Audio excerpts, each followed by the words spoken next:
সুপ্রিয় দর্শক, আমি মুস্তফা দানিশ সবাইকে স্বাগত জানাচ্ছি সম্পাদকীয়তে। আজকের বিষয় অর্থনীতির চাকা জনশক্তি, আর এই নিয়ে আলোচনার জন্য আমাদের স্টুডিওতে উপস্থিত আছেন ডক্টর জালালউদ্দিন শিকদার, সিনিয়র গবেষক, রামরু। মাঝখানে আছেন ডক্টর এস এম মোর্শেদ, শ্রম অধিকার গবেষক, এবং ওই প্রান্তে আছেন ডক্টর মোহাম্মদ হেলাল, অর্থনীতি বিভাগ, ঢাকা বিশ্ববিদ্যালয়। তবে আলোচনা শুরুর আগেই চলুন দেখিনি এখনকার প্রধান সংবাদগুলো। বাংলাদেশি শ্রমিকদের বৈধতা দিতে পুনর্নিয়োগ কর্মসূচির মেয়াদ বাড়িয়েছে মালয়েশিয়া। শিগগিরই খুলবে সংযুক্ত আরব আমিরাতের বাজার, কেটে যাবে সৌদি ভিসা জটিলতাও, বলছে সরকার। 2024 সালের মধ্যে উন্নয়নশীল দেশের কাতারে নাম লেখাবে বাংলাদেশ। আংটাডের রিপোর্ট, মানব সম্পদ উন্নয়নে গুরুত্ব দেওয়ার পরামর্শ।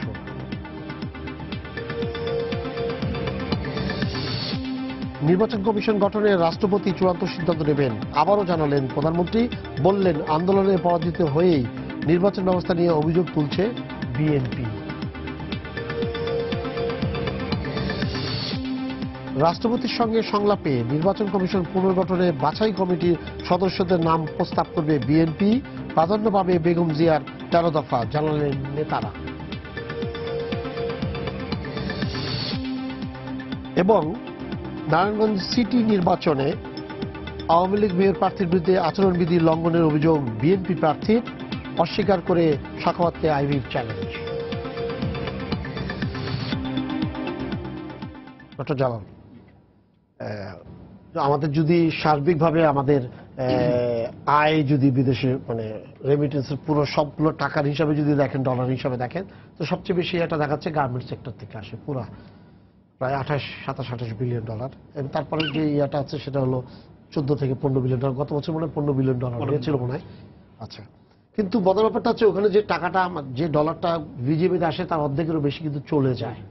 হ্যাঁ, কিন্তু এটাই আসলে মূল অর্থনীতির আমাদের চালিকা শক্তি আমরা মনে করি যে এই রেমিটেন্স। কিন্তু যারা এই রেমিটেন্স, প্রায় 1 কোটি লোক বিভিন্ন দেশে আমাদের প্রবাসী হিসাবে বলেন, অভিবাসী হিসাবে বলেন, যেটা হিসেবেই থাকুক না কেন, তারা যে টাকাগুলো পাঠায় তাদের প্রতি ন্যূনতম দায়িত্ব পালন কি আমরা করি? একটা ভালো প্রশ্ন করেছেন। আসলে 15 বিলিয়ন ডলার যে তারা বৈধভাবে পাঠায়, কিন্তু আমাদের হিসাবে যেটা আছে আসলে হুন্ডির মাধ্যমে হোক অথবা ব্যক্তিগত মাধ্যমে হোক, এর সংখ্যাটা আসলে ডাবল। সেবার যদি হিসাব করি তাহলে অবশ্যই 20 বিলিয়ন ডলার ক্রসই করবে। তো সেই হিসাবে কিন্তু তাদের কন্ট্রিবিউশনটা মানে বৈধভাবে যেটা আসে বৈধভাবে প্লাস হচ্ছে আপনার যেটা তারা হাতে করে নিয়ে আসতেছে, একবার যখন ফেরত আসে তখন তারা সাথে করে টাকা নিয়ে আসে। সেই হিসাব করলে আমরা 20 বিলিয়ন ডলার কিন্তু যুক্ত হতো। এটা কিন্তু হিউজ অ্যামাউন্ট, কিন্তু আমাদের দেশের অর্থনীতির জন্য পুরোটাই ইনভেস্টমেন্ট আমাদের এখানে, পুরোটাই আমাদের দেশে কোনো ফেরত যায় যেটা গার্মেন্টস, যেটা এলসি কোন ব্যাক টু ব্যাক এলসি জন্য তাদের পুরো টাকাটা অর্ধেক চলে যায় ওইখানে। তো সেই হিসাবে আমরা ওই মানে অ্যামাউন্ট হচ্ছে সবচেয়ে বড় সোর্স হচ্ছে আমাদের ফরেন কারেন্সি হচ্ছে এই রেমিটেন্সি। কিন্তু আমরা মানে দেখছি যে আসলে মাইগ্রেন্ট যারা যাচ্ছে তারা হচ্ছে শর্ট টার্ম মাইগ্রেন্টস, তারা 2-3 বছর 4-5 বছরের বেশি তারা থাকে না। কিন্তু যে হিসাবে তাদের ভাগ্যের চাকা খোলার কথা, কিন্তু সেই হিসাবে কিন্তু আমাদের রিপোর্টে গবেষণায় দেখছি না। এই জন্য লাস্ট যে আমাদের জিএমডি যে এফডি যে কনফারেন্সটা যেটা হয়েছে, আমাদের বাংলাদেশ সরকার যে খুব সাকসেসফুলি এটা একটা যে কনফারেন্স করেছেন, যেখানে প্রাইভেট, পাবলিক, সিভিল সোসাইটি সবাইকে এঙ্গেজ করে, সেখানে কিন্তু মূল প্রতিপাদ্য বিষয় ছিল কিন্তু মাইগ্রেন্ট ওয়েলফেয়ারদের ইস্যুগুলোকে টেনে আনা, যে ভিতরে হচ্ছে যে মাইগ্রেন্টকে একটা প্রোডাক্ট হিসাবে না দেখে তাদের কন্ট্রিবিউশনটা যেন ডেস্টিনেশন এবং সেন্ডিং কান্ট্রি এটা রিকগনাইজ করে তাদেরকে।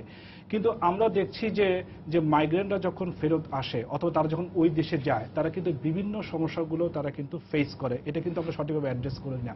এটা একটা কারণ হতে পারে যে গভর্নমেন্টের অথবা রিসোর্সের অভাব, অথবা এই ইস্যুটাকে আসলে বোঝার মতো যাদের দায়িত্ব সেখানেও কিন্তু হয়তো বোঝার কিন্তু ঘাটতি আছে। যেমন মনে করেন আপনার মিশনগুলো যেখানে আছে, মাইগ্রেশন কিন্তু এখন খুব কমপ্লেক্স একটা ইস্যু। আগে যেরকম ভাবতাম আমরা লেবার শ্রেণী পাঠাচ্ছি, এখন দেখেন জিও পলিটিক্স, ইন্টারন্যাশনাল সিকিউরিটি, মানে জাতিসংঘ আমাদেরকে বলছে এখন মিক্সড মাইগ্রেশন, মানে কে মাইগ্রেন্ট কে লেবার মাইগ্রেন্ট সেটা এখন আইডেন্টিফাই করা যাচ্ছে না। এরকম একটা সিচুয়েশনে কিন্তু আপনার কিন্তু অনেক বুঝদার কিন্তু লোক দরকার যে এদেরকে নিয়ে ডিল করার জন্য। কেউ বলবে যে এটা আমার লেবার মার্কেট, কেউ বলবে যে না এরা হচ্ছে রেফিউজি স্ট্যাটাস। যেমন মনে করেন যে লাস্টবার যখন আমাদের লিবিয়া থেকে যখন অবৈধভাবে হোক বৈধভাবে হোক যখন গিয়েছে রেফিউজি, প্রায় আমরা 17,000 বাংলাদেশি মতো আমাদের হিসাব অনুযায়ী তারা এখানে আশ্রয় নিয়েছে। ইউরোপিয়ান ডেলিগেশন কি বলেছে, যারা বাংলাদেশি, পাকিস্তানি এবং ইন্ডিয়ানদের তাদেরকে ফেরত পাঠানো হবে। পরে তারা আমরা খবর পেলাম যে বিভিন্ন তাদের ইউরোপিয়ান যে পত্রিকাগুলো যে তারা 80,000 বাংলাদেশিকে ফেরত পাঠাবে। পাঠাবে, তাই না? কিন্তু গিয়েছে 17,000, কিন্তু 80,000 আসলো কিভাবে? তো দেখছেন এখানে কিন্তু অনেক ইন্টারন্যাশনাল কিন্তু কমপ্লেক্স ইস্যুগুলো আছে, সেই ইস্যুগুলো বোঝার তারাও ক্রিটিক্যাল করে দিয়ে এই জায়গার লোকগুলোকে কিন্তু ইয়ে করে দিয়েছে। তার মানে এইটা বোঝার জন্য যেই ধরনের আসলে ম্যান পাওয়ার আমাকে ডিপ্লয় করতে হবে ফরেন মিশনগুলোকে, সেই জায়গায় নাই। আমাদের লেবার অ্যাটাচি যারা আছেন তারা হচ্ছে প্রশাসন লোক থেকে নিয়োগ হয়, আবার যারা হচ্ছে ফরেন মিনিস্ট্রিতে আছেন তারা ওখানে হয়। তা আমরা বিভিন্ন সময় একটু আজ করতে পেরেছি এই দুইটা গ্রুপে কিন্তু এক ধরনের কনফ্লিক্ট আছে কিন্তু ওই জায়গায়, যাক আমি সেই ইস্যুতে আসবো না। কিন্তু এটা যে বোঝার মতো যে মাইগ্রেন্ট ওয়ার্কারদের তাদেরকে ধারে ধারে পৌঁছার জন্য যেই ধরনের রিসোর্স ইউটিলাইজ করার কথা, কিন্তু গভর্নমেন্টে এখানে একটু ঘাটতি আছে। মনে করেন আপনার টেকনোলজি ইউজ করতে পারে, বিভিন্ন ইনফরমেশন টেকনোলজি, যেমন মনে করেন যে এখানকার মোবাইল কোম্পানি, গভর্নমেন্টের মোবাইল কোম্পানি ওইখানকার মোবাইল কোম্পানির মাধ্যমে মনে করেন সৌদি আরব একটা মোবাইল কোম্পানির একটা এগ্রিমেন্ট করতে পারে যে আমরা মাইগ্রেন্ট ওয়ার্কারের সমস্ত ডাটাগুলো কালেক্ট করতে চাই, কারণ সব মাইগ্রেন্টদের কিন্তু মোবাইল ফোন আছে। তাহলে কিন্তু আপনি যদি মনে করেন মোবাইল কোম্পানি হয়, তখন তারা কিন্তু ন্যাশনাল আইডির মাধ্যমে অথবা মোবাইল আইডির মাধ্যমে তারা যখন টাকা পাঠাবে তখন কিন্তু ওই আইডি দিয়ে কিন্তু তারা পাঠাবে, তখন তার রেকর্ডটা কিন্তু আমাদের হাতে কিন্তু চলে আসে। মানে যদি গভর্নমেন্ট যদি চায়, এটা কিন্তু খুব বড় একটা ইস্যু না, এটা হচ্ছে গভর্নমেন্ট টু গভর্নমেন্টের কাজ। তাহলে মনে করেন কি, যেমন দেখা যাচ্ছে যে মাইগ্রেন্ট ওয়ার্কাররা যারা ফেরত আসতেছে, যারা $500 করে প্রতি মাসে পাঠাচ্ছে, তাদেরকে গভর্নমেন্ট অনেক ফ্যাসিলিটি দিচ্ছে, বাংলাদেশ গভর্নমেন্ট। যেমন মনে করেন তারা যদি ব্যাংকের থেকে লোন চায় 5.5 লাখ 6 লাখ টাকা নিতে পারবে, এবং সুদ বোধহয় 7% কি 7.5%, নর্মালি যেটা বাজারে 11%, যেটা তাদের জন্য কম, আর অনেক সুবিধা আছে। কিন্তু এটা মূলত তারাই সুবিধাটা নেয় যারা হচ্ছে আমেরিকার, ইংল্যান্ড, অস্ট্রেলিয়া, যারা হচ্ছে বেশি ইনকাম আর্নার। কিন্তু আমাদের কিন্তু সংখ্যাটা একদমই কম, কিন্তু আমাদের 65% অফ টোটাল মাইগ্রেন্টস কিন্তু শর্ট টাইম এবং খুব অল্প আয়ের মানুষ। তাদের স্পেশাল, তাদের পক্ষে $500 করে বৈধ চ্যানেলে টাকা পাঠানো খুব ডিফিকাল্ট। এই জায়গাগুলো যে আসলে মাইগ্রেন্ট ওয়েলফেয়ারের কথা যেগুলো আমরা বলে থাকি, এই জায়গায় কিন্তু তাদের কিন্তু ডিপ্রাইভ হচ্ছে। তারা যখন ফেরত আসছে এই ফ্যাসিলিটিস গুলো তারা পাচ্ছে না, আবার এই ফ্যাসিলিটি যে আছে এটাও তারা জানে না। তো এটা হচ্ছে একটা মেজর ইস্যু যে গভর্নমেন্টেরকে ভাবতে হবে যে আসলে এটাকে কি করা যায়। আর মাইগ্রেন্ট ওয়েলফেয়ারে এখন জাতিসংঘে যেটা, যে লাস্টে যে আপনার নিউ ইয়র্ক যে সামিট যেটা হয়েছে, এবং লাস্টে যে নেক্সট যে 2018 সালে যে ইউএন কনফারেন্স যেটা হবে, সেখানে জিএমএফডির ভিতরে একটা ইস্যু এটা উঠে আসছে, সেটা হচ্ছে জিরো মাইগ্রেশন কস্ট, মানে আর এথিক্যাল রিক্রুটমেন্ট। এইটা এখন বাংলাদেশকে এবং প্লাস সব দেশগুলোকে মিলে এটাকে আগাতে হবে। এই কারণে, কারণ আমরা যখন সমস্যাটা আমাদের মনে করেন, কিন্তু আমরা যখন একক কথা বলবো তখন আমরা একটু গলার আওয়াজটা একটু উইক হয়ে যাবে। কিন্তু এই ফোরাম একটা ইস্যু যেটা আপনি সবাই একসাথে বলতে পারে। আপনি দেখেন এথিক্যাল মাইগ্রেশন যদি কনসেপ্ট যদি আসে, আপনি দেখেন যে মাইগ্রেন্ট ওয়ার্কার কিন্তু অনেক সময় কিন্তু এখন কিন্তু চার্জ অতিরিক্ত কিন্তু কস্ট দেওয়া হচ্ছে। যেমন মনে করেন মালয়েশিয়াতে সারচার্জ, ট্যাক্স, সৌদি আরব এখন আপনার 2% রেমিটেন্সের উপরে তারা এখন চার্জ দিতে হবে। ওমান, কাতার তারা এখন পলিসি করেছে তারা 1% আর 1.5% তারা চার্জ দেবে। তাহলে মাইগ্রেন্টরা যারা তারা কি তারা প্রোডাক্ট হিসেবে ভাবতেছে? কিন্তু তারা তো তাদের দেশের অর্থনীতিকে আপনার কন্ট্রিবিউট করতেছে। এখন এই ইস্যুগুলো গভর্নমেন্টকে অবশ্যই ভাবতে হবে, কারণ কোনো এক ধরনের যেমন সারচার্জ, লেভি চার্জ, ইনকাম ট্যাক্সের উপর, তারপর হচ্ছে আপনার রেমিটেন্স, এটা তো তাদেরই ক্ষতি হবে আলটিমেটলি। সেখানেই গভর্নমেন্ট এই জিএমএডি কনফারেন্সে এটা আলোচনা হয়েছে যে এই ইস্যুগুলো নিয়ে আপনার ইন্টারন্যাশনাল আপনার জাতিসংঘের এগুলোকে সবাইকে একসঙ্গে নিয়ে আপনার এগুলো আওয়াজ তুলতে হবে যে অবশ্যই জিরো মাইগ্রেশন কস্ট এবং এথিক্যাল রিক্রুটমেন্ট, যে রিক্রুটমেন্টের যে দালাল শ্রেণী আছে বিভিন্ন, এগুলোকে দূর করা। এগুলো যদি না করেন তাহলে আসলে এই যে কালকে আপনার অভিবাসী দিবসে যেটা আসলে এটা মাইগ্রেন্ট ওয়ার্কারদের জন্যই এটা পালন করা হয়, কিন্তু আসলে আমাদের রিপোর্টে এখনো পর্যন্ত আসতেছে বিভিন্ন গবেষণা যেটি মাইগ্রেন্ট যারা আসতেছে আসলে তারা কিন্তু সেরকমভাবে কিন্তু খুব বেশি যে চেঞ্জ করতে পারছে তার না। আসলে আমরা তাদের মানে ওই রেমিটেন্সটাকেই কাউন্ট করতেছি, কিন্তু তাদের যে সোশ্যাল কস্ট অফ মাইগ্রেশন যেটা হচ্ছে সেটা কিন্তু আপনি দেখেন অলরেডি যে এটা মোর্শেদ ভাই বলেছেন, অনেক পরিমাণ কিন্তু ডেড বডি কিন্তু আমাদের কিন্তু ফেরত আসতেছে। এটা কিন্তু অ্যালার্মিং একটা জায়গা, যে তার মানে কি একটা এথিক্যাল রিক্রুটমেন্ট একটা জায়গায় বলা আছে যে ওয়ার্ক কন্ডিশনগুলো অবশ্যই মাইগ্রেন্ট ওয়ার্কারদেরকে আপনার কনভিন্স করতে হবে যে সে যেন জানে যে সে কোন কাজে যাচ্ছে, কি ধরনের তার ওয়ার্কলোড, কত আওয়ার কাজ করতে হবে, এই জিনিসগুলো অবশ্যই এমপ্লয়ারকে প্রকাশ করতে হবে এবং ডেস্টিনেশন এবং সেন্ডিং কান্ট্রি গভর্নমেন্টকে এটা জয়েন্টলি কাজ করতে হবে। কিন্তু আমরা দেখেন এই যে মালয়েশিয়ার লোকগুলো নিচ্ছে, তাদেরকে কোথায় রিক্রুট করবে বেশিরভাগ? খেয়াল করবেন থ্রি ডাটি সেক্টর, মানে প্লাম সেক্টরই মূলত তাদের করবে।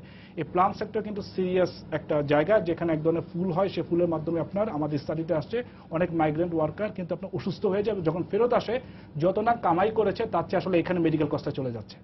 তার মানে এখন মাইগ্রেন্ট জায়গাটাও খেয়াল রাখতে হবে। আপনি আগে তাহলে ঠিক করেন আপনি কাদেরকে পাঠাবেন, আপনি কি গণহারে পাঠাবেন নাকি না আপনি মেডিকেল ফিটনেসটাকে, ওই যে নামেদের ফিটনেস না, সে মানসিকভাবে শক্ত কিনা, শারীরিকভাবে সে শক্তিশালী কিনা, সে আসলে প্রিপেয়ার্ড কিনা, ওয়ার্কার হিসেবে বাইরে কাজ করার জন্য, না হলে কিন্তু আমরা দেখেন যে মহিলাদের মাইগ্রেন্ট ওয়ার্কার, ডোমেস্টিক ওয়ার্কার বিশাল মার্কেট, আমরা ফিল আপ করতে পারতেছি না, ফেরত আসতেছে কিন্তু 700 করে ফেরত আসতেছে। সো এটা টোটাল মাইগ্রেন্ট ওয়েলফেয়ারটাকে আমাদেরকে আসলে দেখা উচিত। আচ্ছা মোর্শেদ, আমাকে একটু বলবেন আপনার গবেষণা কি বলছে যে যে আমাদের যে এখন টোটাল সবচেয়ে বেশি যে প্রবাসী আছে মিডল ইস্ট, এতে কোনো সন্দেহ নাই। মানে আমাদের ইয়াতে কি এই জিনিসগুলো কি আছে যে ওখান থেকে কত কোটি ডলার আসে, কি পরিমাণ লোক আছে এবং তাদের তারা কোনো সুযোগ সুবিধা পায় কিনা? প্রথম কথা হচ্ছে বাংলাদেশের অভিবাসী শ্রমিকের পরিচয় 3D দিয়ে, যেটি জালাল কিছুটা বলেছিল। 3D হচ্ছে ডাস্ট, ডার্টি অ্যান্ড ডিফিকাল্ট। ময়লা এবং কঠিন কাজ, এই কাজগুলোর জন্যই বাংলাদেশের শ্রমিকদেরকে তারা নিয়ে থাকে। এবং আমি নিজে বাংলাদেশের শ্রমিক যেখানে কাজ করে মালয়েশিয়া এবং সৌদি আরব, দুটো দেশে আমি শ্রমিকদের কর্মস্থল দেখেছি। এবং বিশেষত সৌদি আরবে আমি বহু জায়গায় দেখেছি যে রাস্তায় ক্লিনিং এর কাজগুলো করছে আমাদের দেশের লোকরা, সবচেয়ে কঠিন কাজ যেগুলো। মালয়েশিয়াতে আমি একটি কনফারেন্সে ছিলাম, সেখানে আমি একদিন দেখলাম যে একটি খুব স্মার্ট ছেলে, ও আমাকে দেখে বারবার সে আত্মগোপন করে। অবশেষে বিকেলবেলা তাকে আমি জিজ্ঞেস করলাম, ভাই তোমার বাড়ি কোথায়? বললো টাঙ্গাইল। তখন আমি সে আমার থেকে লুকিয়েছিল বারবার, তখন আমি বুঝতেছিলাম যে সে কোনো কিছু লুকাতে চেষ্টা করছে। ইনফ্যাক্ট দেখলাম সে সেখানে টয়লেটের ক্লিনার হিসেবে কাজ করে। তো আমাদের দেশের অনেক শিক্ষিত ছেলে মানে এমন পরিবেশে কাজ করে, এত নিম্নমানের কাজ করে, সেটি চিন্তাও করা যায় না, ওখানে না গেলে সেটি বোঝা যায় না। কালকে অভিবাসী দিবস এবং এই মুহূর্তে বিশ্বব্যাপী 224 মিলিয়ন লোক অভিবাসী আছে। আমি তাদের সবার প্রতি সম্মান এবং শুভকামনা করে কথা বলছি। তার মধ্যে সবচেয়ে বেশি অভিবাসী আছে ইউরোপে 76 মিলিয়ন এবং এশিয়াতে 75 মিলিয়ন, মানে সমান, মানে 7.5 কোটি। এবং এখানে একটা ইন্টারেস্টিং হচ্ছে প্রতি 10 জন অভিবাসীর মধ্যে একজনের বয়স 15 বছরের নিচে। আমাদের একটি সমস্যা হচ্ছে যে আমরা যখন অভিবাসন নিয়ে কথা বলি, আমরা সবসময় অভিবাসী শ্রমিকদের প্রতি নিয়ে কথা বলি, কিন্তু অভিবাসন ক্ষেত্রে যদি আপনি রেমিটেন্স চিন্তা করেন, সেখানে প্রফেশনালদের বেশি রোল থাকা উচিত, কিন্তু সেই ক্ষেত্রে মাত্র আমরা 1.5% প্রফেশনাল আমাদের দেশের বাইরে কাজ করছে। যেমন ধরেন সৌদি আরবে কর্মরত বেশ কয়েকজন ডাক্তারের সাথে আমি কথা বলেছি, যারা ডাক্তার দম্পতি আছেন, তারা 10 লক্ষ টাকা সেখানে ইনকাম করেন। এবং সৌদি আরবের মেডিকেল গুলোতে প্রচুর পরিমাণ ভারতীয় চিকিৎসকরা তারা এই জায়গাগুলোতে প্রচুর আছে। এখন আমরা যখন বাইরে শ্রমিক পাঠাচ্ছি, পরিসংখ্যান বলছে 47% লোক তারা হচ্ছে অদক্ষ, মানে একেবারে র হ্যান্ড। আমি আপনাকে একটা পরিসংখ্যান দিচ্ছি, যেমন ধরেন ফিলিপিন, তাদের 35 লক্ষ লোক দেশের বাইরে কাজ করে, তারা ইয়ারলি রেমিটেন্স পাঠায় 36 বিলিয়ন ডলার। আর আমাদের 8.5 মিলিয়ন বাইরে থাকে, তারা পাঠায় 15 বিলিয়ন ডলার। অর্থাৎ ফিলিপিনের 35 লাখ লোক মানে 3 ভাগের 1 ভাগ, কিন্তু আমাদের ডবল পাঠাচ্ছে। অর্থাৎ সংখ্যাটা এখানে বড় বিষয় নয়, আমি এখানে কোয়ালিটি একটি বড় বিষয়। আমি যে শ্রমিকটি আমার অভিবাসন করছে, অভিবাসী শ্রমিক হচ্ছে, তার যোগ্যতা কি, সে কোন পরিবেশে কাজ করছে। আরেকটি বিষয় আমার নিজের খুব প্রশ্ন জাগে যে আমরা সবসময় বলি জনশক্তি রপ্তানি, আমরা সবজি রপ্তানি করি, আমরা পণ্য রপ্তানি করি, মানুষকে রপ্তানি করি। আজকে জাতিসংঘ মহাসচিব একটি স্টেটমেন্ট দিয়েছেন আন্তর্জাতিক অভিবাসী দিবস উপলক্ষে, আমি সেন্টেন্সটা আপনাকে পড়ে শোনাচ্ছি। তিনি বলেছেন, migration is a human being with human rights. অর্থাৎ অভিবাসীকে তার মানবীয় মর্যাদা দিতে হবে, এটি হচ্ছে কি মেসেজ। এখন আমরা যদি অভিবাসীকে মানবিক মর্যাদা দিতে না পারি, সেটি আমাদের ব্যর্থতা, এটি আমাদের সরকারের ব্যর্থতা, আমরা যারা সরকারের বাইরে আছি তাদের ব্যর্থতা। এবং এটি সত্য যে আমরা এত টকশো, এত আলোচনা, এত সেমিনারের পরও আমরা আমাদের অবস্থার কোনো উন্নতি হচ্ছে না। এবং আরেকটি তথ্য আপনাকে দিচ্ছি, আমি এখানে আসার আগে টেলিভিশনে সংবাদ দেখছিলাম, প্রবাসী কল্যাণ মন্ত্রী আজকে একটি প্রেস ব্রিফিং করেছেন, সেখানে তিনি তথ্যপত্র দিয়ে বলেছেন যে বাংলাদেশে মানুষের অভিবাসন বাড়ছে, অভিবাসী শ্রমিকের সংখ্যা বাড়ছে। কিন্তু একই সময়ে আমি সিপিডির একটি তথ্য দিচ্ছি আপনাকে দর্শকদের উদ্দেশ্যে। গত বছরের তুলনায় এবছর আমাদের রেমিটেন্স কমেছে 2.5%। তথ্যটি হচ্ছে এরকম যে 2016-তে 14.9 বিলিয়ন ডলার আমরা পেয়েছি, আর গত বছর একই সময় ছিল 15.3 বিলিয়ন ডলার। আমি যদি 2016 জানুয়ারি থেকে নভেম্বরের তথ্য দিই আপনাকে, তাহলে দেখা যাচ্ছে যে $1.3 বিলিয়ন কমেছে, যেটি গত বছরের চেয়েও কম। অর্থাৎ একদিকে আমি দাবি করছি সরকারিভাবে, রাষ্ট্রীয়ভাবে যে লোক বেশি যাচ্ছে, কিন্তু আমার কেন আমার ইনকাম কমে যাচ্ছে, এই জায়গাটার দিকে সরকারকে দৃষ্টি দিতে হবে। এখানে তো বড় ফাঁক আছে, বড় ফাঁক নিশ্চয়ই। এটা অবশ্যই যদি $1 বিলিয়ন কমে যায়, মানে $100 কোটি, $100 কোটি কিন্তু আমাদের, আপনি যদি দেখেন যে 3 নম্বর হিসেবে মনে হয় শুধুমাত্র চিংড়ি খাতটাতে আছে, এরপরে বাকি খাতগুলোতে $1 বিলিয়ন আছে কিনা এটা নিয়ে কিন্তু অনেক প্রশ্ন আছে। তো সেরকম জায়গাতে এই জায়গা থেকে $1 বিলিয়ন গায়েব হয়ে যাচ্ছে, কিন্তু আমাদের লোক বাড়ছে, তাহলে লোকটা বেড়ে কোন জায়গায় যাচ্ছে? হ্যাঁ, আমি মনে করি প্রবাসী কল্যাণ মন্ত্রণালয়ের একটি স্ট্রং রিসার্চ সেল থাকা উচিত, অথবা রামডুর মতো প্রতিষ্ঠানের সাথে তাদের পার্টনারশিপ থাকা উচিত, যে they will provide research input to the ministry. কারণ এই বিষয়গুলোকে খুব ভালোভাবে দেখতে হবে, গভীরভাবে দেখতে হবে, গবেষণার দৃষ্টিতে দেখতে হবে, এবং গবেষণা প্রতিষ্ঠানগুলো সরকারকে তারা তাদের তথ্য উপাত্ত প্রোভাইড করবে, যাতে সরকার সেগুলো ডিসিশন মেকিং প্রসেসে সেই ইনপুটগুলো ব্যবহার করতে পারে। স্যার, আমাদের আজকে আমরা যেটা বলেছি, আমরা জনশক্তিকে চাকা, অর্থনীতির চাকা বলেছি। তো এর পেছনে আমাদের যে এটা হলো এরকম যে যারা এই চালিকা শক্তি হিসাবে কাজ করছে আমাদের বেসিক জায়গাগুলোতে, অর্থাৎ তাদেরকে এখান থেকে আমরা দেখতে পাই না। তারা কষ্ট করে, উনি যেটা বললেন যে একদম খুব অদক্ষ শ্রমিক, তারা ওখানে যায় এবং তারপর তারা টাকা পাঠায়, কিন্তু তারপরে আমরা কি তাদের পরিবার এবং তারা যখন আসে তাদের প্রতি কি আমরা কোনো বিন্দু মাত্র মর্যাদা বোধ তাদের প্রতি দেখাই? ধন্যবাদ। এখানে আপনার কয়েকটা প্রশ্ন এটার মধ্যে আপনার ঘুরপাক খায়। সেটা হলো, যারা বাইরে গিয়ে আপনার রেমিটেন্স আর্ন করে পাঠাচ্ছে তাদেরকে ভেতরে আমরা কিভাবে ট্রিট করি, তারা যখন বাইরে যাচ্ছে সেখানে কিভাবে ট্রিটেড হচ্ছে, এবং এই দুইটা মিলে আপনার বর্তমান যে বৈশ্বিক বাস্তবতা, সেই জায়গাটায় আপনার আমরা কোন জায়গায় আছি। যেমন যে প্রশ্নটা আপনার এখন উঠছে যে রেমিটেন্স কমেছে এবং তার বাড়ছে, রেমিটেন্স কমছে। হ্যাঁ, তো সেখানে একটা হলো আপনার যে কথাটা উনি বললেন, যে আমার কাছে যে ফিগারটা, গভর্নমেন্টের ফিগার যেটা 2003 সালে এবং 2013 সালে আমরা যদি স্কিল ওয়াইজ যদি আমরা ভাগ করি, তো আমার 2003 সালে আমি দেখলাম যে আধাদক্ষ, যেটাকে আমরা অদক্ষ বলি আর কি, আধাদক্ষ লেখা আছে এখানে, সেটা ছিল সম্ভবত আপনার 53%। সেটা 2013 সালেও আপনার কত 52%, ওই হয়তো আরো 16তে হয়তো আর কম 47%। মানে 50% কিন্তু আপনার কোনো দক্ষতা তাদের নাই। তারপর আপনি যদি আধাদক্ষ বলেন, সেটাও আপনার মনে করেন যে 10-12%, 15%-এর মতো আছে আর কি। পেশাজীবী আগে অনেক বেশি ছিল, সেটা কিন্তু পার্সেন্টেজ আপনার অনেক কমে গিয়েছে, অলমোস্ট 1%-এর কম হয়ে গেছে যদি ফিগার ঠিক থাকে। তো সেখানে আপনার একটা জিনিস খেয়াল রাখতে হবে যে ওখানে গিয়ে ট্রিটমেন্টটা কি পাবে, এটা নির্ভর করে আপনার কোন জায়গায় নিজেকে প্রজেক্ট করছে। ওনারা যে কথাটা বললেন 3 ডাস্ট, এখন যার কোনো দক্ষতা নাই, আর সাধারণ শিক্ষা তো মানে দক্ষতার সাথে কোনো সম্পর্ক নাই এটার, সেটা আপনি ইউরোপে যান, আমেরিকাতে যান, আর মিডল ইস্টে যান, যদি কোনো দক্ষতা না থাকে, আর গ্রামেগঞ্জ থেকে যারা যাচ্ছে যাদের শিক্ষাও না থাকে, তাহলে নিজেদেরকে কোন জায়গায় তারা প্রজেক্ট করছে। এবং সেখানে যদি প্রজেক্ট করে, আজকে মিডল ইস্টের লোয়ার এন্ডে যদি আমরা ম্যান পাওয়ার এক্সপোর্ট করি, যদি আমি এক্সপোর্টও ধরে নিই, তাহলে সেখান থেকে আর্ন করে সেই রেমিটেন্স দিয়ে আমরা কত উপরে দেশকে নিয়ে যাব। যদি আমরা বাংলাদেশকে যদি এক্সপোর্ট ড্রাইভেন গ্রোথ বলি, তাহলে এক্সপোর্টের মধ্যে কিন্তু আপনার মেইন কিন্তু ম্যান পাওয়ার এক্সপোর্ট, কারণ ম্যান পাওয়ারে যা পাই সেটা 100% ভ্যালিডেশন, 100%। অল্প একটু হয়তো আপনার ওই দেশে ফিটি যেগুলো যায়, কিন্তু সেটা ধর্তব্য না। কিন্তু আপনি যদি আরএনজিও বলেন, আরএনজি কিন্তু আপনার মনে করেন যে অনেকটা আপনার চলে যায়, তাই না? ভ্যালিডেশন বললে কিন্তু অনেক কম। তারপর আমি বলছি এই দুইটাই তো আমাদের ড্রাইভিং সিটে আছে।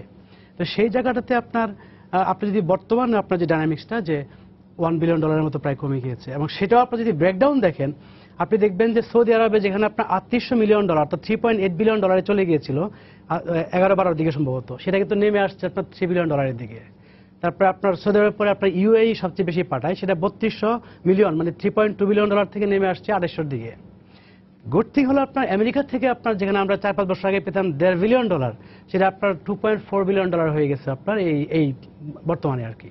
তো সেখানে আপনার খানিকটা কম্পেনসেশন হয়েছে বলেই আমরা যে ফিগারটা দেখতে পাচ্ছি, সেই ফিগারটা অত ডাউন না, আদারওয়াইজ কিন্তু আপনার মিডল ইস্টে দাঁড়িয়ে আছে। হ্যাঁ, এখন প্রশ্ন হলো আপনি যে কথাটা বলেছেন যে একটা প্রশ্ন হলো যে আপনার আমেরিকাতে যেটা আমরা দেখতে পাচ্ছি সেটা কন্টিনিউ করবে কিনা। আমরা জানি যে একটা টার্মোয়েল কিন্তু তৈরি হয়েছে আমেরিকাতে, এবং মোটামুটি ভাবে আর যাই করুক না করুক বা করতে পারুক না পারুক, ট্রাম্প কিন্তু আপনার অভিবাসী যারা তাদের ব্যাপারে স্ট্রং হবে। এবং অভিবাসীদের মধ্যে আপনার ওয়েস্টার্ন কান্ট্রিতে আপনি যদি দেখেন, আমেরিকাতে মনে করেন যারা বেশি পারে কারা, তারা হলো যারা অবৈধ। তো সে জায়গাটা কিন্তু একটা সংখ্যা তৈরি হয়েছে। আর আরেকটা হলো আপনার মনে রাখতে হবে যে যারা এই যে মিডল ইস্টে যে আমাদের শ্রমিকরা যাচ্ছে, এই লোয়ার এন্ডে কাজ করছে, এখন তাদের যে ইকোনমি তার উপর নির্ভর করবে। এখন তাদের ইকোনমি আপনি দেখেন অয়েলের আপনার রেভিনিউ যখন ফল করতে লাগলো তখন সবাই কিন্তু আপনার একটুখানি নড়ে বসছে এবং সেই কোপটা কিন্তু আমাদের উপর পড়ছে এবং সেটা কিন্তু আমরা এখনো জানি না, কারণ আস্তে আস্তে কিন্তু আপনার এই যে ওয়ার্ল্ড আপনি দেখেন যে আমেরিকাতে একসময় আপনার খুবই ওয়েলকামিং ছিল ইমিগ্রেন্টরা, সেই আমেরিকারই লোকজন এখন হোস্টেল হয়ে গেছে। কেন?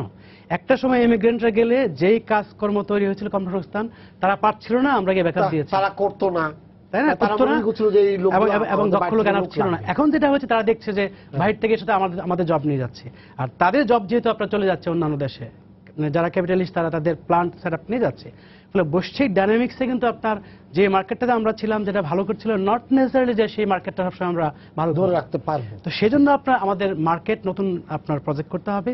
পাশাপাশি যে কথাটা যে আমি যে কথাটা বললাম যে উনি যে আর্গুমেন্টটা দিলেন ফিলিপাইনের ব্যাপারে, যদি আপনার স্কিল বাড়াইতে পারি তাহলে আমরা ওই অর্ধেক বা 1/3 পাঠাইও আমরা, এটা 25 বিলিয়ন থেকে 30 বিলিয়ন ডলার হয়ে যেত। তাহলে আরো বেশি। এবং আরেকটা সুবিধা যেটা যে যদি স্কিলড হয় তাহলে আপনি বাংলাদেশ থেকে যারা আমেরিকাতে যাচ্ছে তারা ইঞ্জিনিয়ার, তারা কিন্তু আপনার শুধু কাজই করে না ওইখানে, তাদের সোশ্যাল স্ট্যাটাস কিন্তু অনেক উপরে, এবং আমেরিকান যারা তারা কিন্তু আপনার ট্রিট না করে পারে না। কেন?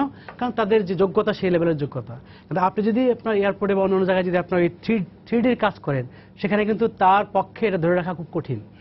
তারপরে আমি বলছি যে বাংলাদেশে যখন তারা আসে তখনকার বাস্তবতাটা কি, তখনকার বাস্তবতায় যারা এয়ারপোর্টে আসে তারা আমি দেখছি যে তারা জমিদার মনে করে, যে জমিদার তারা এখানে বসে আছে, যারা আসছে তারা বাইরে থেকে তারা মনে করেন যে তাদের প্রজা টাইপের, এবং যে ট্রিটমেন্টটা তারা দেয় সেখানে তারা যে বাইরে আছে কষ্ট করে যে রেমিটেন্স আর্ন করে নিয়ে আসছে ওই ধরনের সেন্স আমি দেখি নাই। গভর্নমেন্টের হাইয়েস্ট লেভেলে সেটা আছে, পলিসি মেকিং আছে, কিন্তু যারা ডিল করছে তারা কিন্তু সে জায়গাটা অনেক খুবই অনেকে ফোন আছে। আছে। দর্শক আপনার পরিচয় দিয়ে প্রশ্ন করুন। হ্যালো, জি আলামিন বলছি নওগাঁ থেকে। জি জি, আমার প্রশ্নটা এরকম যে আমরা যখন বিদেশে বর্তমানে শ্রমিক পাঠানোর চিন্তা করছি বা অতীতেও শ্রমিক পাঠিয়েছি, সেক্ষেত্রে সরকারের তরফ থেকে এবং শ্রম মন্ত্রণালয়ের তরফ থেকে সেই শ্রমিকদেরকে বিশেষ ধরনের প্রশিক্ষণের ব্যবস্থা করা হয় এবং মোটামুটি একটা ভালো ট্রেন্ড আপ করে তাদেরকে বিদেশে রপ্তানি করা হয়। তো আমার প্রশ্নটা এখানে যে আমাদের দেশে কলকারখানায় এরকম অনেক শ্রমিক নিয়োজিত আছেন এবং গৃহেও অনেক শ্রমিক গৃহ পরিচালিকা নিয়োজিত আছেন। তো তাদেরকে ট্রেন আপ করতে বা তাদের প্রশিক্ষণ দিতে সরকার কোনোদিনই কোনো পদক্ষেপ নেয়নি। তো কেন এতদিন কেন পদক্ষেপ নেয়নি, বা এই বর্তমান সময়ে এটি প্রয়োজনীয়তা আছে কিনা, এ বিষয়ে সম্মানিত আলোচকদের কাছে জি আমার প্রশ্ন। ধন্যবাদ। আমি রেসপন্স আমি শেষ করে একটু জাস্ট আপনি একটা কথা বলে আপনি বলেন পরে। তারপর আপনি যে কথাগুলো আসলো যে ভিতরে যে সুবিধাগুলো আছে সেটা কারা পায়। 2000 সালের দিকে আপনি খেয়াল করবেন পূর্বাচলে প্লট দেওয়া হয়েছিল, আমি তখন বিদেশে ছিলাম, আমেরিকা ছিলাম। তো তখন একটা পর্যায়ে সাইফুর রহমান সাহেব যেটা করলেন যে যারা বাহির থেকে অ্যাপ্লাই করেছে সবাইকে প্লট দেওয়া হয়েছে, অথচ আপনি দেখেন যে যারা রেমিটেন্স পাঠাচ্ছে মিডল ইস্টার্ন তারা জানেও না যে এই সুবিধাটা পাবে, এবং যারা কিনা আপনার আমেরিকা কানাডাতে বা ইউরোপে থাকে তারা বাংলাদেশে আসবে না, তারা সিম্পলি আপনি অ্যাপ্লাই করলেন এবং তারা পেয়ে গেলেন। পেয়ে গিয়ে যেটা হলো 2 লাখ টাকা যেটা কিনলেন সেটা হয়তো 5-7 বছর পরে 20 লাখ টাকা বিক্রি করে দিয়ে ডলার নিয়ে চলে গেলেন। তখন কিন্তু টার্গেটটা ছিল যে ডলার নিয়ে আসবে, কিন্তু তারা কিন্তু 2 লাখ ডলার নিয়ে আসছে, নিয়ে এসে হয়তো আপনার 20 লাখ ডলার নিয়ে চলে গেছে, 2 লাখ টাকা সমপরিমাণ ডলার নিয়ে আসছে। তারপরে আপনি দেখবেন যে এই যে আপনার এই শেয়ার মার্কেট আইপিওতে কিন্তু কোটা আছে যারা এনআরবি তাদের জন্য, কিন্তু আপনি দেখবেন অনেকে দেখছি দেশে বসে অথরাইজেশন নিয়ে যারা মিডল ইস্টে আছে তাদের যখন ডলার আসে সেই ডলারটা তারা রেখে তারপরে তারা কি করে আপনার ওই যে টাকাটা দিয়ে দেয় এবং তারা নিজেরা কিন্তু এই সুবিধাগুলো নিচ্ছে। বিভিন্ন ধরনের সুবিধা আছে যেগুলো আপনার তাদের অ্যাওয়ারনেসটা নাই বলে দেখছি তারা সেই সুবিধাটা নিতে পারছে না। ফলে আমি মনে করি যে সরকারের দিক থেকে পলিসি মেকিং এ একটা ফিলিং আছে যে হ্যাঁ করতে হবে, কিন্তু সেটার বাস্তবায়নটা যেটা সেই জায়গাটা সেটা হচ্ছে না। যার উপর দায়িত্ব। এবং যে ফিগারটা নিয়ে কথা বলছিলাম যে কথা উনি বললেন যে হুন্ডির মাধ্যমে আসুক আর ফর্মাল চ্যানেলে আসুক, ওই ফর্মাল চ্যানেলে আসলে আপনার যারা কমিশন পাচ্ছে বা সরকারের অ্যাকাউন্টিং এবং সরকারের ফর্মাল চ্যানেলের সুবিধা আছে একটা, কিন্তু দেশের জন্য কিন্তু আপনার যেভাবে আসুক ইট ডাজন্ট ম্যাটার আপনার কিভাবে আসছে, অবশ্যই আমরা চাই হুন্ডির মাধ্যমে, কিন্তু অনেক সময় কিন্তু আপনার ডাইভার্সন হয় যখন আপনি দেখবেন যে ইনফর্মাল মার্কেটে আপনার ডলারের এক্সচেঞ্জ রেট বেশি, কিন্তু তারপর দিতে পারে না, অনেক সমস্যাও আছে। হ্যাঁ, তো সেজন্য যে বৈধভাবে যারা নাই তাদের ক্ষেত্রে তো অনেক সমস্যা, তাদেরকে হুন্ডির মাধ্যমে সেখানে একটা ডাইভার্সন হয়তো আছে, কিন্তু আমি মনে করি যে শর্টেজটা সেটা ডাইভার্সন শুধু না, সেটা হলো আপনার এখন যেটা আপনার মিডল ইস্টে হয়েছে যে ডিমান্ড যেটা, হ্যাঁ সেই ডিমান্ডে আপনার টান পড়েছে, এবং সেই জায়গাটাতে আপনার মনে করেন যে কনভার্সন যেটা সেই কনভার্সনগুলোতে আপনার প্রবলেম হয়েছে, এবং আপনার এই কিছু কিছু জায়গায় কিন্তু আপনার যেটা আপনার ওই যে উনি যে কথাটা বললেন যে খুব শর্ট টার্ম, এখন যেটা হচ্ছে আপনার লং টার্মে কোথায় হয়, লং টার্মে আপনার যেখানে হয়তো গেলেও সারা জীবন থাকতে পারলো, এবং সৌদি আরবে কিন্তু লং টার্ম আছে, যারা পেশাজীবী যারা গিয়েছেন ডাক্তার তারা সেই গুছের, কিন্তু ওই লোয়ার এন্ডে আপনার যারা যাচ্ছে তাদের কিন্তু সেই লং টার্ম সেই সুযোগটা নাই। হ্যাঁ, আপনি যেটা বলছেন উনি যে প্রশ্নটি করেছিলেন সেই প্রশ্নটি আসলে ঠিক না, উনি যে অভিযোগটি করেছেন। প্রথম হচ্ছে আমাদের একটি বড় সমস্যা হচ্ছে আমাদের অ্যাক্সেস টু ইনফরমেশন আমরা সবার জন্য নিশ্চিত করতে পারি নাই। যেই নারী শ্রমিকরা দেশের বাইরে যায় তাদের জন্য কিন্তু বাধ্যতামূলক প্রশিক্ষণ নিতে হয় দেশে, এবং আমি নিজে কল্যাণপুরে একটি প্রশিক্ষণ কেন্দ্রে দেখেছি কি পরিমাণ ভিড়, মানে যারা বাইরে যেতে ইচ্ছুক, যদিও নারী শ্রমিকের অভিবাসন নিয়ে নানা সমালোচনা আছে, এবং ব্যক্তিগতভাবে আমি একটি বিষয় শেয়ার করি আপনার সাথে। আমি 2 বছর আগে ইসলামী উন্নয়ন ব্যাংকের একটি এক্সপার্ট গ্রুপ মিটিংয়ে আমি ছিলাম।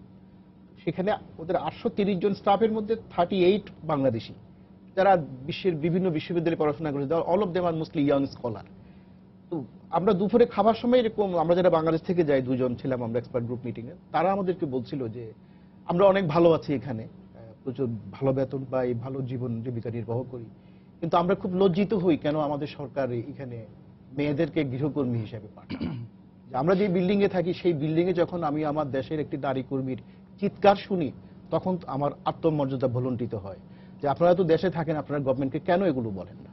এবং আমার কাছে অবাক লাগে একটি টেলিভিশন চ্যানেল যখন সচিত্র প্রতিবেদন দেখালো 2 জন নির্যাতিত কর্মীর, নারী কর্মীর ভোগান্তি যখন প্রচার করলো, তারপর যখন মন্ত্রী মহোদয় সাক্ষাৎকার দিল, মন্ত্রী মহোদয় অস্বীকারই করে গেলেন। এই যে অভিযোগ অস্বীকার করার একটি প্রবণতা সরকারি পর্যায়ে, এটি অত্যন্ত দুঃখজনক। সরকারকে অভিযোগ আমলে নিয়ে তদন্ত করতে হবে, দেখতে হবে যে ত্রুটিটি কোথায়। আমরা অবশ্যই অভিবাসন চাই, সেই অভিবাসন নিরাপদ হতে হবে, সেটি মর্যাদাপূর্ণ অভিবাসন হতে হবে। আমার কাজ যাতে কোনোভাবে আমার মর্যাদার হানি না হয়, সরকারকে সেই দৃষ্টি দিতে হবে। আমি প্রশ্নকর্তাকে বলবো যে আপনার যে ধারণা এটি ঠিক নয়, সরকারের নিয়ম রয়েছে এবং সেখানে বেসিক যে ট্রেনিং গুলো, গৃহে কাজ করলে সেখানে তো মেকানাইজড কাজ, হ্যাঁ, সেই কাজগুলোর বেসিক কাজগুলো না, কিন্তু এখানে মোশন আমার যে আপনি যেটা বললেন ঠিক আছে, এই 2 মাস 1 মাস এইটা করে কিন্তু আপনি একজন দক্ষ স্কিল কখনো করতে পারেন সেটা বুনিয়ে, মানে বুনিয়াদি দিলে ওখানে তো মনে করেন যে ওখানে তো বাঙালিও থাকে না, আর তাহলে তাকে কে বুঝাবে এই বাংলা ভাষায়, আবার কে বুঝাবে যে তুমি যেটা ভুলে গেছো এটা তোমাকে এটা করতে হবে। আরেকটি হচ্ছে সারা দেশে সরকারের কিছু টিটিসি আছে, টেকনিক্যাল ট্রেনিং সেন্টার।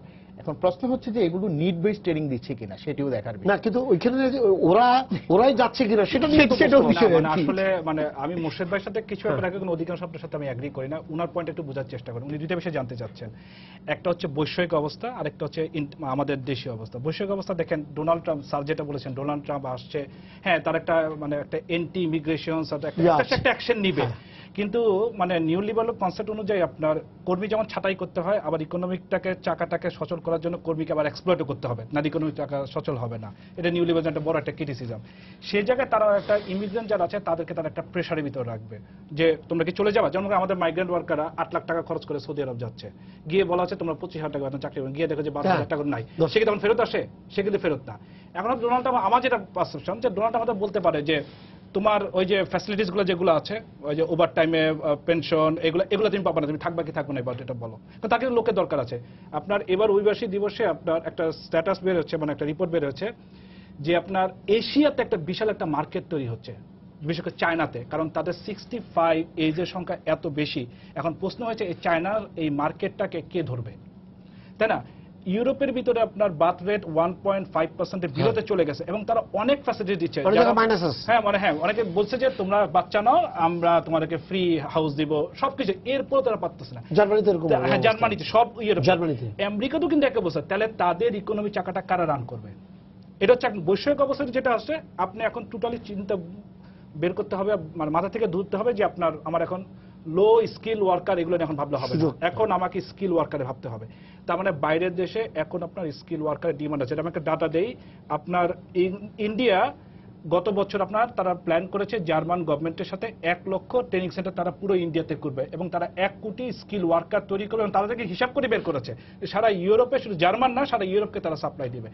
এখন কথা হচ্ছে যে আমাদের অবস্থাটা আসলে কোন জায়গাটা। এখন আসেন যে টিটিসি কথাগুলো যেটা বলো, ওই আমাদের যে প্রশ্নগত, উনি আসলে রাইটলি পয়েন্ট করেছেন, আমাদের টিটিসি সেন্টারগুলো এবং টেকনিক্যাল ভোকেশনাল সেন্টারগুলো, তাদের যে আমি এটা নিয়ে কাজ করেছি, তাদের যে কারিকুলামটা সেটা কিন্তু আপনার লোকাল যে ফ্যাক্টরি সেই নিড বেসকে করে, এবং তাদের এবং যে গভর্নমেন্টের যে রিফর্ম প্রজেক্ট আছে টিবেটের, সেখানে দেখলাম যে মাইগ্রেন্ট ওয়ার্কারদের কোনো অপশনই এই জায়গাগুলো নাই।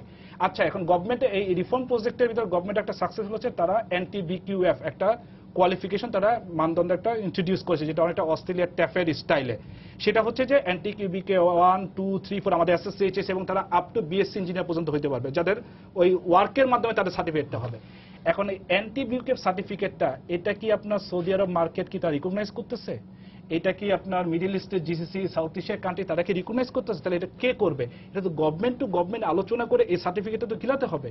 তো এইখানে দেখতেছি যে গভর্নমেন্টের কিন্তু এই যে গভর্নমেন্ট ইচ্ছা আছে, কিন্তু এটা কিন্তু মানে প্ল্যান করেছে, কিন্তু যাদের উপর দায়িত্বটা দিয়েছে গভর্নমেন্ট যে এটাকে সার্টিফিকেটটাকে সেল করা, তাহলে হচ্ছে তা আমার লোকগুলো বের হচ্ছে, তারা হয়তো বাইরে যাচ্ছে, কিন্তু তাদের লো স্কিল ওয়ার্কার ক্যাটাগরি হচ্ছে তাদের, কারণ ওই সার্টিফিকেট নাই।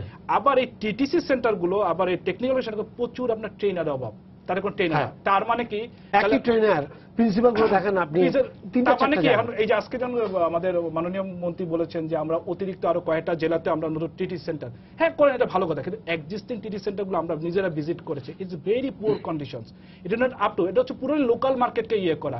এখন যারা যে রিটার্নিং মাইগ্রেন্ট, যারা যে ফেরত আসতেছে, আমরা দেখেন তাদের কোনো ডাটা নাই। আমি জানি না এটা গভর্নমেন্ট আসলে এজেন্ডাটা কি, যে কেন রিটার্নিং মাইগ্রেন্টদেরকে তারা ডাটাটাকে ইন্ট্রোডিউস করতেছে না, কারণ এটা থাকলে কিন্তু আমরা জানতে পারতাম কোন ধরনের লোকগুলো, কোন ধরনের স্কিলগুলো, এবং এই লোকগুলো কিন্তু আমরা TT centre, technical vocation training আমরা ইউজ করতে পারতাম। তাহলে কিন্তু আমরা স্কিল ওয়ার্কার, কারণ তারা কিন্তু পুরো বাইরের অভিজ্ঞতা এবং পুরো জ্ঞানটা কিন্তু তাদের আছে। তখন কিন্তু কি হবে, তখন কিন্তু আমরা ফিলিপাইনের মতো যে 35 লাখ লোক পারতাম, আমরা কিন্তু তখন সব দেশগুলোকে বার্গেন করতে পারবো। দেখো আমার যে স্কিল ওয়ার্কার আছে, আপনি জেনে রাখেন সৌদি আরব 2030 সালে আপনার ভিশন যেটা করেছে, সেখানে তাদের ওয়ার্কার দরকার, ডেফিনেটলি তাদের লো স্কিল ওয়ার্কার দরকার না, ডেফিনেটলি তাদের সেমি স্কিল অথবা স্কিল ওয়ার্কার। এই যে ইন্টারন্যাশনাল যে চায়না তো যে একটা যে মার্কেট তৈরি হচ্ছে, তাদের ফ্যাক্টরি ওরিয়েন্টেড, তাদের তো সমস্ত বড় ফ্যাক্টরি, এটা তাদের ওদের আমরা কি সে প্রিপেয়ার্ড কিনা? ইয়েস স্যার, এই জায়গায় যে একটা কথা আসছে, সরকার মানে আপনার বাণিজ্যমন্ত্রী বলছেন যে 2020 সালের মধ্যে 21 সালের মধ্যে আমাদের টার্গেটটা হচ্ছে $50 বিলিয়ন, আপনি তো জানেন। আমাদের এটার কোনো টার্গেট, আমাদেরকে এটার কোনো টার্গেট আছে, মানে এটার জন্য কোনো ব্যবস্থা আছে মানে অর্থনীতির ইয়েতে? না, একটা তো আপনার যেখানে তো আপনার লোক পাঠাচ্ছেন, কিন্তু আমাদের তো আমরা কোনো টার্গেট তো আমাদেরকে কোনোদিন বলেনি। না, টার্গেট তো হয় কি লোক পাঠায়, হ্যাঁ, কিন্তু আমাদের ইয়েটা কি আছে, এই যে কখনো কমে যাচ্ছে, অর্ধেক 2011 সালে যেটা ছিল তার অর্ধেক নেমে গেছে, এখন আমার লোক যাচ্ছে তো টাকা কম হচ্ছে, তো এটার প্ল্যানটা কোথায় আসে? এই প্ল্যানটা আপনি একটা জিনিস খেয়াল করেন যে আমরা যখন আরএমজির এক্সপোর্ট নিয়ে কথা বলছি, তখন আপনি দেখেন যে আমেরিকা বা ইউরোপে অনেক সময় দেখা গেছে যে ওদের যে ডিমান্ডের গ্রোথ হয়তো 3% হয়তো ডিমান্ড গ্রোথ করেছে, কিন্তু আমাদের এক্সপোর্ট গ্রো করেছে 6%, 7%, 8%। তার মানে কি ওদের গ্রোথ কম হলেও অন্য যারা আপনার ওখানে এক্সপোর্ট করছে তাদেরকে আন্ডারকাট করে আমরা আমাদের প্রোডাক্ট ঢোকাচ্ছি, আমাদের দক্ষতা, এফিসিয়েন্সি। এখন বাংলাদেশের ক্ষেত্রে আপনি দেখেন যে ওই যে উনি যে কথাটা বললেন যে রিকগনাইজ করার ব্যাপার, ঠিক আছে, একটা ট্রেনিং নিল, এটা ওই দেশে রিকগনাইজ করে কিনা, কিন্তু লোয়ার এন্ডে যেটা হয় আপনি ওয়েল্ডিং পারেন কিনা, এখন এটা হয়তো এখানে যদি গভর্নমেন্ট টু গভর্নমেন্ট কন্ট্রাক্ট নাও হয়ে থাকে, আমি যদি ওখানে যাই, আমি যদি ওয়েল্ডিং জানি, তাহলে যেটা হবে যে ওখানে গেলে আমি যদি শো করতে পারি আমি ওয়েল্ডিং জানি, তাহলে আমি হয়তো ইফ আই ক্যান সুইচ। কিন্তু মুশকিল যেটা হয়েছে যে আমি একটা ভিসা নিয়ে আমেরিকাতে যাচ্ছি, সৌদি আরবে যাচ্ছি, যে আমাকে ভিসাটা দিল তাকে ছাড়া অন্য কারোর সাথে আমি কাজ করতে পারবো না। তখন যেটা হবে যে সে তো অলরেডি পারমিশন পেয়ে গেছে, তখন এই সুবিধা কিন্তু নাই যে সে যদি জেনে যায়, তাহলে যদি কোনো কারণে আপনার হয়তো ম্যাচ নাও করে, পরে গিয়ে হয়তো সে স্কিল ম্যাচটা করতে পারবে, করে হয়তো আপনার তার যে স্কিলের সে সুবিধা নিতে পারবে। এখন যেহেতু আপনার স্কিল না, সেমাই স্কিল বা আধা দক্ষ যারা আছে বা অদক্ষ যারা, তাদের ক্ষেত্রে গভর্নমেন্টের পক্ষে আপনার প্রজেকশন করাটা খুব টাফ। যেমন আমি মনে করি যে এখানে মানে প্ল্যানিংটা আমার কাছে খুব একটা বেশি সুবিধা মনে হয় না। যেমন গৃহকর্মী যে ব্যাপারটা, আমি গৃহকর্মী পাঠানোর পক্ষে না পার্সোনালি। কেন পক্ষে না? তাহলে যারা নারী আছে তাদের কি অপরচুনিটি থাকবে না? তারা কি বাইরে যাবে না? অবশ্যই যাবে। তাদের যদি অর্থনৈতিক ডেসপারেশন থাকে তাদের যাওয়া উচিত। কিন্তু একটা ঘরে যখন কাজ করছে তখন আপনি দেখেন ওই দেশের আইন এ দেশের আইন কোন আইন তাকে ধরতে পারছে না। কিন্তু আপনি দেখেন তামিলনাড়ুর অনেক মহিলা দেখেছি, ঘানা, নাইজেরিয়ার অনেক মহিলা দেখেছি আমেরিকাতে, নার্স। তো আপনি যখন যদি একজনকে যদি নার্স হিসেবে তৈরি করেন, সে যদি আপনার যায়, তখন কিন্তু একটা প্রতিষ্ঠানে কাজ করছে, ক্লিনিকে বা হসপিটালে, উইল নট বি অ্যাবিউজড। এবং সেখানে কিন্তু আপনার স্কিলের কারণে আপনি দেখেন আমেরিকাতে $6 যেখানে পার আওয়ার, আমি আরো 4-5 বছর আগে কথা বলছি, পার আওয়ার আপনার আনস্কিল জবে নার্সিং 1 বছর একটা কোর্স করলে আপনার সেটা হলো $16 থেকে $20। তারপরে আপনার তার স্ট্যাটাসটা ভিন্ন, এবং তারা চাইলেই কিন্তু তার ফ্যামিলি নিয়ে যেতে পারে। এই গৃহকর্মীর যে স্ট্যাটাসটা খুব খারাপ এবং যেভাবে টর্চার করে, আমি বলছি যে এগুলো হয়তো গভর্নমেন্টের দিক থেকে মানে স্বীকার করা একটু কঠিন আমি মনে করি। তারপর আমি বলছি যে আমরা যদি স্কিল অ্যাড করতে পারতাম, তাহলে আমাদের নারী যারা ডেসপারেট আছে পারিবারিক প্রয়োজনে, তারাও যেতে পারতো কিন্তু স্কিল নিয়ে। তো সেই স্কিলটা থাকলে হয় কি যে পৃথিবীতে কিন্তু অনেক দেশের জনসংখ্যা কিন্তু কমে যাচ্ছে, যে কথা উনি বললেন। যেহেতু কমে যাচ্ছে, সেই জায়গাটাই তাদের সার্ভিস সেক্টরের জন্য, তাদের আপনার এই যে আপনার মেডিকেলের জন্য, তাদের স্কুলিং এর জন্য ওখানে কিন্তু আপনার প্রচুর লোক দরকার, যেটাকে ইন্ডিয়া টার্গেট করে। না, কিন্তু ওইখানেই প্রশ্নটা আছে স্কিল। ওরা কিন্তু টেকনিক্যালি হাইলি এবং দেখেন আপনি ওদের সব দিক থেকে যদি আপনি বলেন, এই যে সফটওয়্যার গুলোতে কিভাবে এমন ভাবে গেছে যে ওদের সফটওয়্যার ওদের ছাড়া আপনি যদি টপ 5টা র্যাঙ্কিং ওয়ার্ল্ডের দেখেন, দেখবেন যে সবগুলা না, তো আমি সেজন্যই বলছি, একটা জিনিস কি আপনারা দেখেন যে এই যে কোথায় যাচ্ছে গভর্নমেন্ট ট্র্যাক রাখতে পারবে না। কোন গ্রামের কোন একজন অশিক্ষিত লোক মনে করেন যে ডেসপারেট হয়ে, হ্যাঁ, কৃষি শ্রমিক টাকা দিয়েছে, একজনকে দিয়ে চলে গেছে, এবং G2 যে মানে যেভাবে যাচ্ছে তার চেয়ে অনেক বেশি কিন্তু আপনার প্রাইভেট ভাবে যাচ্ছে। এটা আমরা জানি যে স্বীকৃত। তো সেখানে কে কোথায় পাঠাচ্ছে, কে কোন দালালে খপ্পরে পড়ছে না পড়ছে, এগুলো সরকারের পক্ষে কন্ট্রোল করা সম্ভব না। বরং স্কিল যদি আপনি দিয়ে দেন, তাহলে ওই যখন দক্ষতা চলে আসবে, তখন তারা কিন্তু তাদের দক্ষতা অনুযায়ী কাজটা বেছে নেবে, এবং কোথায় সেই দক্ষতা অনুযায়ী কাজ আছে তারা আপনার কিন্তু সার্চ করে নিয়ে যাবে। সেখানে গভর্নমেন্টের একটা সেল থাকতে পারে, যেখান থেকে হেল্প করতে পারে। অবশ্যই আপনার আমাকে বলেন যে আমরা কেন টার্গেট করতে পারছি না? আচ্ছা, টার্গেট করতে পারছি না, আমার মনে হয় এটিও আমি পুরোপুরি একমত না। সরকারের সপ্তম পঞ্চবার্ষিক 7-5 ইয়ার্স প্ল্যান যেটি, সেখানে কিন্তু গভর্নমেন্টের টার্গেট আছে। আমি ঠিক একজ্যাক্ট ফিগারটা বলতে পারছি না। আমি সেখানে পড়েছি সরকারের এই 7-5 ইয়ার্স প্ল্যানে আগামী 5 বছরে বাংলাদেশ সরকার কত কর্মী দেশের বাইরে পাঠাবে একটি টার্গেট সরকারের আছে। কর্মী বললাম তো, কর্মী যদি আপনি 5 লাখ পাঠান, জি হ্যাঁ, আর ইনকাম যদি 1 লাখ হয়, তাহলে তো সমস্যা। হ্যাঁ, আরেকটি বিষয় যেটি নিয়ে কেউ কথা বলে না বা অনেক কম কথা বলে, সেটি হচ্ছে Bangladesh occupational health and safety foundation নামে একটি প্রতিষ্ঠান আছে, তারা ওয়ার্কার সেফটি নিয়ে কাজ করে। এই প্রতিষ্ঠানের একটি তথ্য আমি দিচ্ছি। 2004 থেকে 2015 এই 11 বছরে আমরা 27,265 জন প্রবাসী কর্মীর লাশ গ্রহণ করেছি। অর্থাৎ প্রতি বছরে 2,478 জন, 2,500 করে, 2,500 লোকের মৃতদেহ তার আত্মীয় স্বজন বিমানবন্দর থেকে অস্ত্র সজল কণ্ঠে লাশ নিয়ে কফিন নিয়ে যায়। এই বিষয়টি অনুসন্ধান করা দরকার। তার মানে হচ্ছে যে আমরা দেশের বাইরে যখন লোক পাঠাচ্ছি, সেখানে তার অকুপেশনাল হেলথ এন্ড সেফটি বিষয়টাকে কখনো আমরা প্রায়োরিটি হিসেবে তো নাই, সঙ্গে সিকিউরিটিও থাকছে। এবং অবাক বিষয় হচ্ছে এই লোকগুলো যখন মারা যায়, তখন যেই কারখানায় মারা যায় সেই কারখানার মালিক ডাক্তারকে চাপ সৃষ্টি করে যে তুমি লিখে দাও হৃদযন্ত্রের ক্রিয়া বন্ধ হইয়া মারা গিয়েছে। এবং মানুষ তো হৃদযন্ত্রের ক্রিয়া বন্ধ হয়ে মারা যায় আর কি। এবং প্রকৃত কারণটিও তার আত্মীয় স্বজন, ওই জায়গাতে যে সে কম্পেনসেশন পাবে সেটা একটি বড় বিষয়। এবং আমি আজকে এই অনুষ্ঠানের মাধ্যমে প্রবাসী কল্যাণ মন্ত্রণালয়কে অনুরোধ করি, আমার এই তথ্য কিন্তু সরকারের রেফারেন্সে ওসি ফাউন্ডেশন দিয়েছে। সুতরাং এটি একটি বিশাল ফিগার। 2,500 মৃতদেহ প্রতি বছর এদেশে আসছে। আমার প্রবাসী ভাই যে একটি স্বপ্ন নিয়ে দেশ ত্যাগ করেছিল, সে এখন তার আত্মীয় স্বজন তাকে এয়ারপোর্টে অভ্যর্থনা না জানিয়ে তার লাশ নিচ্ছে। এই বিষয়টি অবশ্যই সরকারকে দেখতে হবে। আমাদের যে সকল কূটনীতিক মিশন আছে, যে কোনো অ্যাক্সিডেন্ট হওয়ার সাথে সাথে দেখতে হবে যে সেখানকার অকুপেশনাল হেলথ এন্ড রিস্কটা কি ছিল। এবং এটি যদি আপনি অ্যাড্রেস করতে না পারেন, তাহলে আমরা হয়তো ভবিষ্যতে অসংখ্য অভিবাসী কর্মীর লাশ আমাদেরকে এইভাবে কাঁধে তুলে নিতে হবে। এই অবস্থা সত্যি লজ্জাকর আমাদের জন্য। শ্রমিক যদি অদক্ষ হয়, তাহলে অরক্ষিত জায়গায় যাবে।